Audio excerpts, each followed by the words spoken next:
Hello Katden lovers and Katden followers. Mami Min abay naglabas ng kanyang statement na tila baga naiirita sa pangyayaring ito. But before that, if you haven't subscribed yet to my YouTube channel, please don't forget to like, share, and subscribe at hit mo na rin ang notification bell for more showbiz updates. Bago tayo of course magpatuloy sa ating updates for today's video, nais ko po muna magpasalamat of course sa inyong lahat sa palagian po ninyong panonood at palagian ninyong pagsubaybay sa mga updates po natin. Maraming salamat po sa inyong panonood. At for today's video ay isang magandang balita sapagkat si Mr. Alden Richards ay nagkasa ng isang black screening para sa lahat ng kanyang mga empleyado. So hanggang sa ngayon talagang tinatrabaho pa rin ni Mr. Alden Richards yung kanilang movie na Hello Love Again kasi nga si Miss Catherine medyo busy po sa mga errands niya kamakailan lang dahil sa sunod-sunod na mga event ng buhay niya. The 132 hashtag Hello Love Again black screening was sponsored by hashtag Alden Richards himself for GMA Creatives, PA staff, Mobile Fun Peeps, etc. Ethan in the Flesh introducing the film Sana All. Ayan. So lahat po yan. Lahat yan ay binayaran ni Alden Richards para po mapanood yung kanilang movie ni Miss Catherine Bernardo. Ito na kasi controversial issue po ito ngayon. Pinag-uusapan at mainit na pinag-uusapan ngayon sa social media at sa lahat ng platform parang sila na lang ang pinag-uusapan dahil sa mga pangyayari. Pero kilala natin si Mami Min. Si Mami Min po ay isa sa pinaka very protective mom pagdating po sa kanyang anak na si Catherine.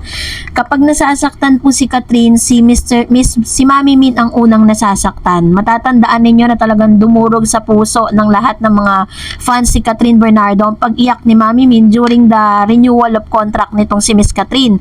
So sa isang tweet po, nag-react si Mami Min. Sabi niya, according to a tweet they wrote to Min on Sunday, there have been rumors going around that fans of Catherine and Alden's respective love team Katniel and Aldab are planning to boycott the Star Cinema production as it features a lot of intimate scene between the two actors. Sabi, nagsalita po yung ilan sa mga mga detractors, yung mga demolition job, no? Sabi nila kasi naman bilang nanay, hindi man lang nirespeto boyfriend ng anak at pinayagang makipaglaplapan sa ibang lalaking anak niya. Yan ba sinasabi niyong role model? They added. So ganito katindi po yung mga lumabas na mga statement ng mga bashers against Catherine and Alden Richards, na yung mga Katniel at Aldab ay nagsanib puwersa para po talagang sirain at pagsalitaan ng di maganda si Miss Catherine dahil hindi nga nila nagustuhan ng ilan sa mga intimate scene nitong si Catherine Bernardo at Alden Richards. So dahil po dito, syempre dahil social media ang ginamit po nila doon, hindi po pwedeng hindi makarating yan kay Mami Min. So, syempre, si Mami Min po, may social media account din siya. Sabi ko nga sa inyo, siya po yung unang-unang nasasaktan kapag po ginaganyan yung anak niya. Kumbaga parang harap-harapang pambabastos at pambabash ang ginagawa kay Miss Catherine Bernardo. Kaya naman po, hindi na rin naiwasan ni Mami Min na sumagot, no? Dito po sa ilang mga bashers na ito na talagang pinuntirya si Catherine Bernardo. Ito po sa pangyayaring ito. At makikita natin na talagang medyo nairita itong si Mami Min sa mga sagot niya during that time. In her reply, Min hit back by stating that there is no truth to the claim. Part ka ba ng creative? Malamang hindi. Ang kinakalat mong kwento ay taliwas sa storya, she said, adding that the bashers has no right whatsoever to question her parenting skills. So, ganito katindi yung mga binitawang salita ni Mami Min. Minsan lang natin to, alam mo si Mami Min, hindi naman talaga siya pala salita at hindi siya pala sagot sa mga bashers. Pero this time, parang pati po yung pagiging magulang niya ay kini-question ng Katniel at ng Aldab. Ang pagiging nanay ko ay wag mong questionin kasi madami kang hindi alam. Sana kung maging magulang ka na, maging isa kang huwaran, then tsaka mo ko balikan at kausapin. She continue. So ganito katindi yung pagsagot niya doon po sa bashers na nagsabi at nag-question sa kanyang pagiging nanay kay Miss Catherine Bernardo.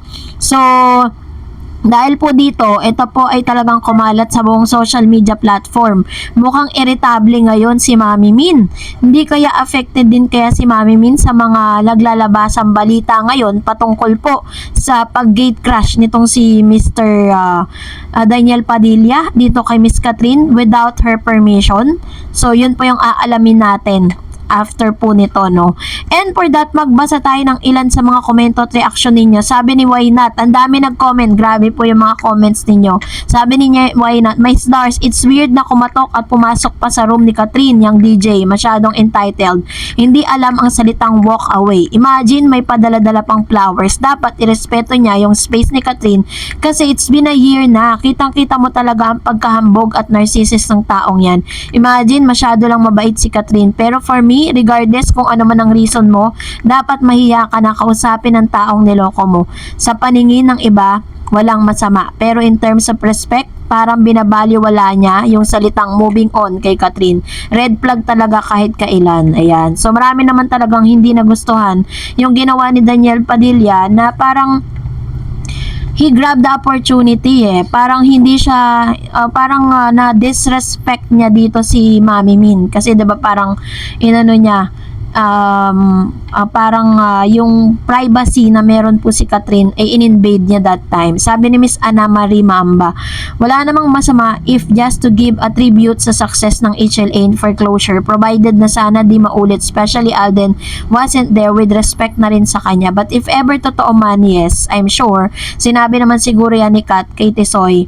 Baka nga siguro yan ang reason at nawala sa isang event si Tisoy dahil baka tinawagan siya ni Kat and talk about it. Ayan. So ganito naman po yung opinion naman ni Ma'am si Ana Marie Mamba, no, patungkol sa bagay na ito.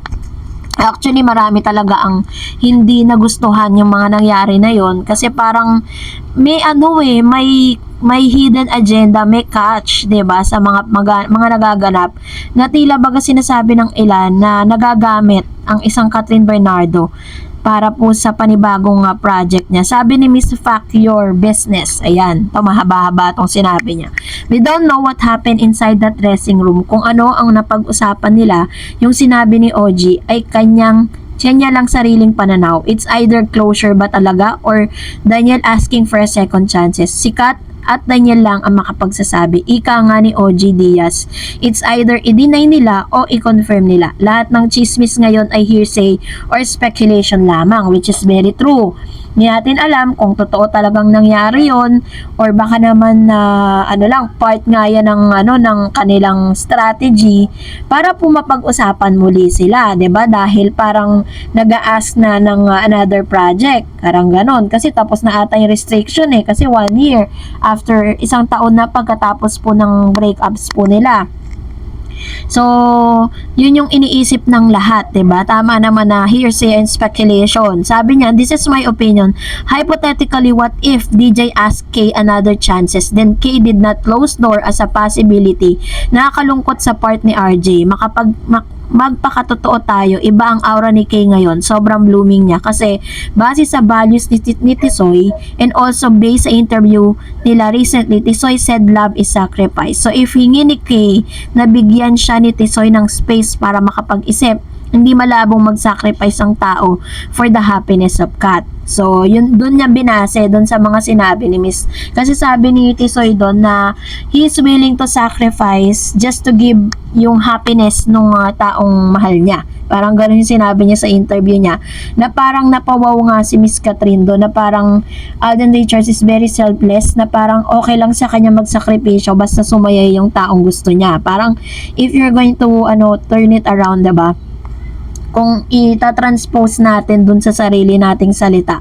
And if closure nga ito, napaka-fortunate ni Alden kasi it means may feelings na talaga si Kat sa kanya. It means may possibility na maging sila. At the end of the day, si Kat ang magde-decide niyan whether babalikan niya ang 11 years na relationship niya or dun siya sa taong nagpapasaya sa kanya ngayon, past or present. Someone who is cheater or someone na sees her important, bad boy or gentleman. Kaya mahirap na maging dilulo unless i-announce ng din na sila na. So, parang sinasabi dito nitong isang viewer natin na parang at the end of the day, it's Catherine Bernardo's call, diba? Siya pa rin talaga ang magde-decide doon ba siya sa bad boy or doon sa gentleman, na doon ba siya sa past na sinaktan siya or dito po sa present na willing na magsakripisyo para sa kanya. Diba? Yun yung it's about time para po talagang pumili si Miss Kat. Naman, obvious naman talaga na si Alden ay may feelings naman, special feelings naman talaga siya towards Catherine base po sa mga interview. Kung pagbabasihan natin yung mga statement niya doon sa mga recent interview niya, marami na rin po talaga nagpapatunay na nanliligaw nga talaga siya kay Catherine. Kaya mahirap maging dilulo unless i-announce ng Kat din na sila na Alden is a good catch. Bihira makakitang ganyang lalaki. And if Kat choose DJ, malaking kawalan si Alden. Very true. So, at the same time, if this is, or mangyari to, no, na parang pipiliin ni Catherine Bernardo si Mr. Daniel Padilla, kesa kay Mr. Alden Richards, malaki ang magiging effect niyan dun po sa kanilang karera. Kasi marami na rin talagang cut din. Pag nangyari yan, wala, nakakalas na talaga. Kasi hindi na tayo maniniwala dun sa mga sinabi ni Miss Catherine noong una eh. Diba, nasabi niya na hindi na siya babalik pa, diba? Sabi ni Tatalino B. Life, may konting na-observe lang ako kung tama ang pagkakaintindi ko ha, na tiyempuhan ni DJ na wala ang mami ni Kat nung pumunta siya para kausapin siya. Ibig sabihin, inamin na ni DJ na may ginawa nga siya na di maganda kay Kat. Para iwasan niya ang mami ng ex niya, may tinakatakutan siya o yung Fanny ni Summer maglalabasan kahit pagtanggol yung idol nyo. Which is true, diba? Bakit kailangan mo mag-gate crush at hindi magpaalam sa nanay nitong si Miss Catherine kung talagang wala kang ginawa? Diba? Sabi ni Mr. Joel Lopez, nagpunta siguro si ex pero malamang dinedma ni Kat yun kasi kaya umalis agad. Isa pa, di iwan ng glam team si Kat. Malalaman natin yung glam team ni Kat kung totoo yan. True. Another one, sabi ni Miss Julia Magbanwa, luma na po yung picture Miss Dareds. Kung totoo na binigyan ng flower, bakit nung paalis si Kat walang dalang flower? Nahagip pa yung pagyakap ni Kat kay Sir Katigbak. Yung flower hindi bit-bit ni Kat. Saan ang resibo? Kaloka. Yun yung sinasabi ko. Na kung binigyan talaga siya ng flower, kung totoo talagang nangyari yun. Or, pwede rin, na kaya wala siyang dalang flower, totoo nga yung balita, no? Yung aking updates, ito po sa celebrity updates, na inilagay sa basura, nakita sa basurahan. So, sabi ni Mr. Oliver Rodriguez, yes ma'am Dareds, tama ka. Ano bang masama doon? For the spirit of Christmas naman, malamang pinrangka na ni Kat si Daniel na wala na talagang pag-asa. May tisoy na kasi si Kat at masaya na siya. Yun. Kasi kung tayo lang talaga at kung tayo bilang magulang, 'di ba? Tayo mga parents, gusto natin talagang matino yung mapupunta sa anak natin, yung hindi siya sasaktan, hindi cheater, 'di ba? Kasi nakita ni Mami Minnie kung paano po talagang nasaktan si Catherine.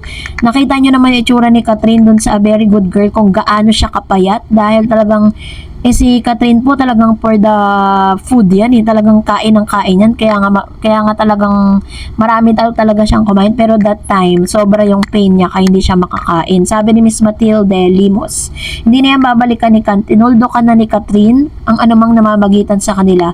Sure ako Ma'am Dars, mahal na ni Kat si Tisoy, kita natin kung gaano kasaya si Kat ngayon. And si Miss Jingle Villaruel, magbalikan man yan, ililihim na dahil alam nilang malaki na din ang Kat din fandom.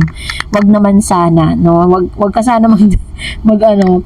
So anyways, whatever it is and whatever will happen. So doon lang tayo sa sa maging mapagmatsyag tayo kasi kaya nga mundo ng showbiz 'di ba? And doon pa rin ako sa mga binitawang salita ni Alden at ni Catherine during the interview. Sabi ni Sir Renato Hosaya, knowing Kat and Mami Min, hindi ako naniniwala dito sa sinabi ni OG. Kahit gaano ka-credible yung source. And knowing Kat Glam Team, especially Yap Sisters and Justin Claudia, sorry OG, this I bet to disagree this time around. Remember my own insiders who's in Kat Glam Team. Immediately will tell me. If ever Daniel goes inside dressing room, ibalik ko yung sinabi ko kay OG sa source or let me remind them the resibo policy if they could provide blurry photo sa pagpunta ni DJ sa dressing room ni Kat. Pwede bigyan natin ng benefit of the doubt. But still hindi guarantee paniwalaan to 100%. I will dare OG Diaz and his credible source to show proof of resibo. Yun naman talaga, 'di ba? Pwede rin kasi at the end of the video o dun sa sinabi ni Sir OG Diaz, sinabi niya na hindi naman daw niya 100% sure na talagang totoong nangyari kasi wala naman siya doon, 'di ba? Wala rin siya maipakitang resibo. Kaya wag muna tayo masyadong mag-overthink. Sabi ni Miss Virgie Natsul, kasal na lang naman kulang sa kanila sa tagal ng kanilang pagsasama, at least may closure na sila, mas magaan on both side, and hindi na sila mga bata, they can decide on their own at maayos dahil nagkausap na sila. Good luck to vote. Ayan, so ito naman yung kanyang opinion patungkol sa bagay na ito. Tama naman, di ba, may sarili-sarili na silang pag-iisip. Hindi natin sila pwedeng diktahan sa kung ano man yung gusto nilang gawin. Sabi ni Miss Benga Azucena, "Hi Miss Tareds, my opinion about sa pagkikita nga daw ng Katniel sa dressing room ni Kat na pinuntahan siya ni DJ, I think wala naman sigurong masama doon. Mas mainam nga, at least baka yun na din ang pinaka-closure na ni Kat kay DJ, at pwede rin na inalam ni DJ kay Kat kung sila na ba ni Alden. Ouch! Para siguro kung malalaman niya ang totoo kay Kat, baka doon pa lang siya mag-move on ng tuluyan dahil alam na niyang wala na talaga siyang babalikang. Second, nag-congrats. Possible din, diba, na parang nag-congratulation, ganun, 'di ba? Yun yung mga possibilities na pwede maganap, 'di ba? Doon po sa pagkikita na 'yon. So, marami lang talagang medyo nag-overthink doon sa pangyayari na 'yon. And remember, wala pa pong confirmation 'yon. Yun po ay pa lang, hearsay. Yun po ay speculation pa lang according to Mr. Oji. Kahit na credible po si Sir Oji sa mga sinasabi niyang balita, hindi pa rin niya pwedeng mapatotohanan yun dahil wala naman siya maipakitang resibo. Sabi niya pa, I'm sure si Kat hindi na yan babalik kay DJ dahil hindi papayag ang mga kapatid at family ni Kat, lalo't kung may isang Alden Richards na nagpapakita ng mabuti at tunay na intensyon sa kanyang bunsong kapatid. Bakit pa nila gugustuhang balikan ng kapatid nila ang isang lalaking posibleng saktan ulit ang kapatid nila, 'di ba? True. Very true. Sa dami po ng mga nangyari sa buong isang taon, Diyos ko po, may guts pa ba talaga si DJ or si Summer na bumalik, di ba? And sabi ni Johnny Lynn, okay lang naman kasi may pinagsamahan naman sila. 11 years kaya sila, di ba? Sports lang. Alam naman natin na nakamove on na si Kat, and siguro si Daniel okay na din naman siya. Deeper nga yung relasyon nila ni Alden at Catherine, di ba? So wala tayong dapat ipag-alala, mga kasolid Kat din ko dyan. True. Masyado kasing nag-aalala yung mga Kat din Marami kasi talagang nag-aalala, pero marami pa rin still solid na sabi nila na parang naganap man yun o hindi, pero nananatili pa rin talaga yung kanilang pagsuporta at pagmamahal para kay Catherine at Alden Richards. And Miss Raquel Bersosa, okay na sana yung ginawa ni Daniel na nakipag-closure siya kay Catherine, kaso hindi niya nirerespeto si Mami Min. Sana hinintay niya ni Mami Min na dumating para na rin nirespeto at patunayan niya yung sinseridad niya sa pakikipag-usap kay Catherine. Nagbigay siya ng bulaklak, ipinamigay din ni Catherine sa iba. Palagay ko hindi naman talaga babalik na si Catherine. Hanggang second chance nga lang, 'di ba? Hindi sisirain ni Catherine ang magandang karir na iniingatan niyang ng mahabang panahon. Tama, 'di ba? Which is true. Kasi parang mababack to you talaga si Catherine sa lahat ng mga binitawan niyang salita sa interview, lalo na po yung mga panahon na nagmo-move on siya. Tapos yung kanyang video dun po sa Century Tuna Buds, ay nako. At kaya pala sama ng mukha ni Catherine ng gabing yon sa ABS Christmas party, may sumira ng mood ni Kat na gamit na naman si Catherine para sa promotion ng Incognito. Ito yung iniisip ko sinasaktuhan talaga nila yan kasi alam nilang may paparating na proyekto. Ay nako, very sad naman po sa part ni Catherine kung ganun. Sabi ni Roshiro, "Hi Miss Eds, for me it's unrespectful to the part of Kat mother. Kasi kung totoong pinuntahan si Kat para kausapin, another red flag for that one. For me, Kat din is a perfect na. Ginagamit ni Daniel si Kat para sa upcoming Incognito ba yan? Dahil is red flag." O diba? Ang dami rin talagang, obviously, strategy. Diba? This is, parang strategy nila na para mapag-usapan sila, tapos kala nila kapag okay na si Catherine at si Daniel, magiging maganda na yung magiging outcome nung kanilang nung kanilang, 'di ba, ng incognito nila. Mas okay sana kung wala siyang project, 'di ba? Maniniwala pa tayo. Sabi ni Janelle Travel, better to have a closure para walang heavy feelings para sa bagong taon. I feel na hindi na babalikan si Kat through her multiple interviews at alam ng lahat na may word of honor siya. I support Kat din. They are genuine people. I feel na they are meant to each other. Thank you to you, Miss Darreds, for clarifying and delivering good news about Kat din all the time. God bless you in advance. Merry Christmas to you and your family. Ciao. Ayan. Salamat, Ma'am Shi, Janelle Travel. Well, kung nagustuhan mo ang video na ito, huwag mo kalimutang mag-like, mag-share, at mag-subscribe, at i-follow mo na rin ang aking Facebook page, Dareds TV. And also, I have my TikTok account, which is Dareds TV. Pwede nyo rin po akong i-follow doon. Thank you for watching, guys. God bless everyone!